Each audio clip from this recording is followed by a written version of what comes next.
Le maintien de M. Kemmel est un gâchis pour la gauche. Le Parti socialiste dans le Pas-de-Calais avait tout intérêt à tirer les enseignements de ses erreurs passées et de la montée du Front National. Donc il apparaissait légitime que les candidats de gauche, dont M. Kemmel, se retirent et appellent à voter pour Jean-Luc Mélenchon. Je déplore malheureusement qu'il n'y ait pas d'unité de la gauche. Je n'ai cessé à appeler au rassemblement derrière le candidat qui paraissait le mieux placé, et d'ailleurs que les sondages confirment, et donc c'était M.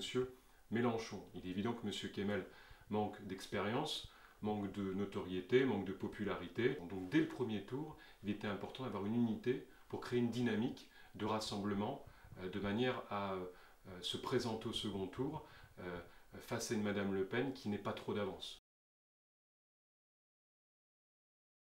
L'arrivée de Jean-Luc Mélenchon à Hénin-Beaumont est une chose positive pour la circonscription, positive pour la gauche de manière générale.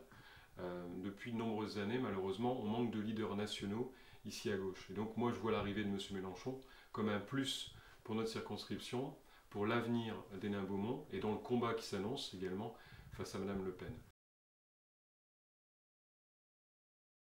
Il y a un certain passif de la Fédération du PS Pas-de-Calais qui représente ici dans le cadre de cette élection, et donc il n'a pas la légitimité au niveau électoral pour maintenir sa candidature à partir du moment où il y a un candidat meilleur que lui qui arrive à Hénin-Beaumont. Qui mieux que Jean-Luc Mélenchon qui a rassemblé 4 millions de suffrages au cours des élections présidentielles il y a à peine 3 semaines et qui a appelé à voter François Hollande et qui a permis à François Hollande, le candidat socialiste, de gagner cette élection présidentielle face à l'UMP, qui mieux à même que lui est en position de se présenter face à Mme Le Pen.